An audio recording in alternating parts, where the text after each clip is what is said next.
দেখতে দেখতে দিদার বাড়ি যাওয়ার দিনটা চলেই এলো।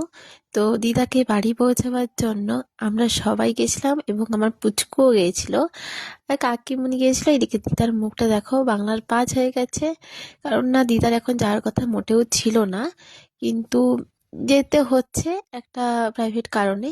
তো আমরা অনেকটা জার্নি করার পর একটু একটু চাটা খাওয়ার জন্য একটু দাঁড়িয়েছিলাম। তারপর আবারও চলে গেছি। প্রচুর রাস্তা, দেখতেও পাচ্ছ যে সন্ধে নেমে গেছে, বেটুর ঘুমও পেয়ে গেছে। আর রাস্তা বলতে ওই 2.5-3 ঘন্টা রাস্তা তো হবেই। পুরো রেউকামপুর পেরিয়েছে, এরপর রঘুনাথপুর যাবো। ঢুকবো রঘুনাথপুর। কি পুর বলছে, আমার মাথায় কিছু ঢুকছে না। রঘুনাথপুর ঢুকবো, বিক্রমপুর পেরিয়ে রঘুনাথপুরে ঢুকবো। হাসি ঠাট্টা করতে করতে অবশেষে চলেই এলাম আমাদের মামা বাড়িতে। আর দরজাতে দাঁড়িয়ে আছে আমাদের মামিমা আমাদেরকে ওয়েলকাম করার জন্য।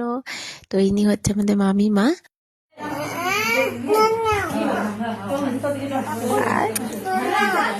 আর উল্টি বসো, এবার বসো দিদি।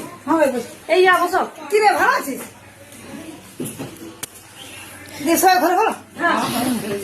বসুন ভিতর দিয়ে, বসুন। ইয়া বসো, ইয়া দুষ্টু বসো, আমি পড়েছি।